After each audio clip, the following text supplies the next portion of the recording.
I shall not want. The bishop's wife and the God who refuses to be built. Henry Brougham is not failing as a bishop. He is failing as a husband while calling it service. He is building a cathedral the way a scared mind builds a bunker. Not to honor God, but to quiet the terror of feeling small. The project becomes his prayer, and the prayer becomes his hiding place. He keeps telling himself it's for everyone, but the first person he stops seeing is Julia.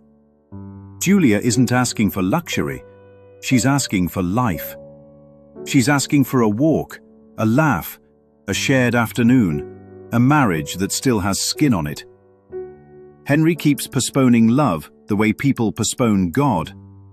Later, after the meeting. Later, after the donors. Later, after the building proves something. Then he prays for help. And help, in Henry's mind, means money, leverage, influence, and timing. He wants heaven to sponsor his plan. He doesn't realize he is praying from want. That's why the answer is Dudley. Not a check, not an angelic fireworks show. A presence that lowers the temperature in every room. Dudley doesn't rush. He doesn't strain. He doesn't perform holiness.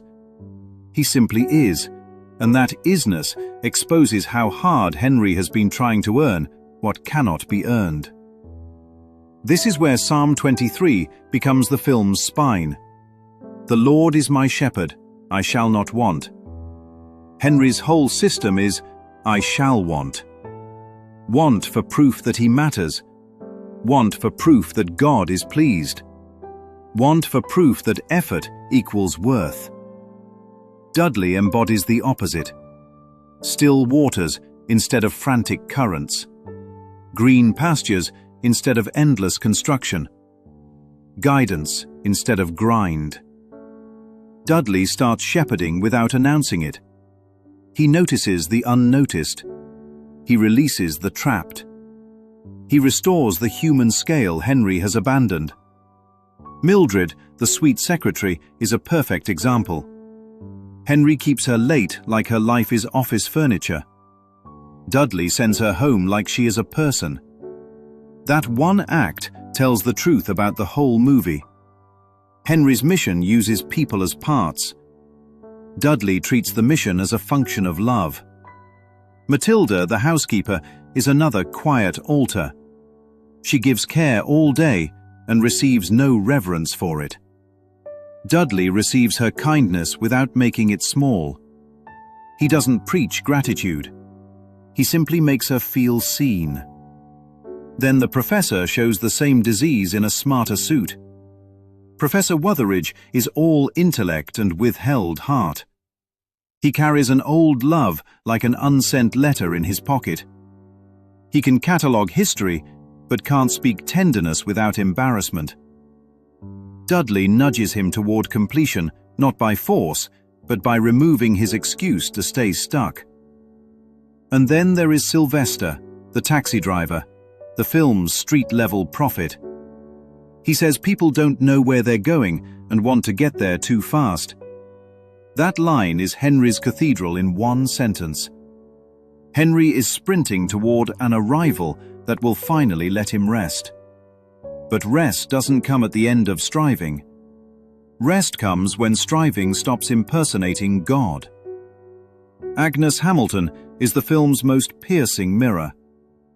Agnes is not merely wealthy. Agnes is fear preserved in money. She loved Alan. Alan had no money. She chose George because she was afraid. And then she spent a lifetime trying to make that fear-based choice look noble. The wing she once named after George is not generosity. It is guilt trying to buy a clean conscience. Public virtue as private cover. This is why the harp scene is everything. Henry gets into the house with insistence, but Dudley gets into the truth with stillness. While the assistant goes to fetch Agnes, Dudley looks around like a surgeon hunting the living nerve. He finds the letter about Alan. He finds the hidden sheet music. And the angel plays what she buried. The music doesn't entertain her, it summons her, because it calls the part of her that never stopped knowing what was real.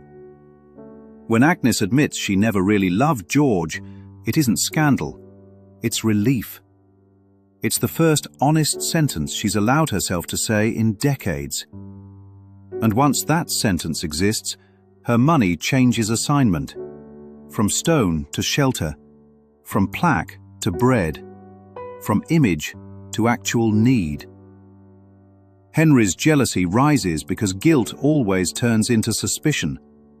He sees Julia brighten and assumes betrayal because he can't face the simpler truth. He has been absent, and his absence has been exposed. Dudley's line lands like clean accounting. You didn't have time for your wife, so I stood in for you. Not seduction, correction. The shepherd story Dudley tells Debbie is the movie's instruction manual in disguise. David isn't powerful. David is guided. The angel places an idea in David's mind, and David believes it is his own. That is how guidance works. The lion is fear made huge. The lamb is innocence that wandered. The victory is alignment, not domination. And the song that follows is Psalm 23. The Lord is my shepherd, I shall not want. That's the film's thesis stated softly, so the ego won't run from it. Henry wants proof, and the ego always asks for proof. So Henry demands a miracle, like a trick, like a desk flying around the room. Dudley refuses, because proof would corrupt the lesson. If Dudley performs, Henry will worship the form and miss the guidance. That refusal is mercy. Then comes the chair moment with Agnes, the ego pinned by what it worships. Henry can't leave the chair because he can't leave the bargain. He came for money, and money has rules. It makes a bishop beg without saying the word beg. It makes holiness negotiate with power. The church scenes tighten the contrast. Mr. Miller and Miss Miller hold the music and the order of devotion without grand plans. St. Timothy's has spirit without spectacle. Henry chases more, but more keeps him from the people he claims to serve. Then the Christmas sermon arrives like a final mirror. The empty stocking is not about guilt trips. It's about the way want replaced remembrance. It's about how everyone started serving the transaction and forgot the child.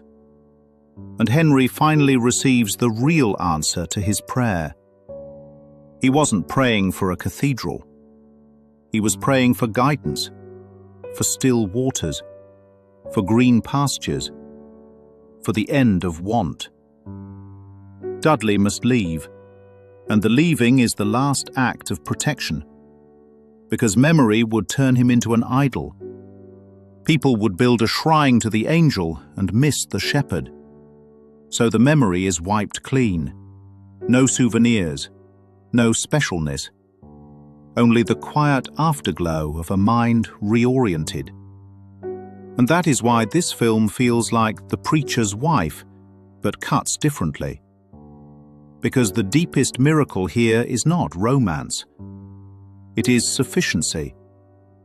It is the moment want stops driving. It is the realization that nothing is missing, and therefore nothing needs to be built to prove God is here. The Lord is my shepherd, I shall not want. That line isn't comfort. It's the exit.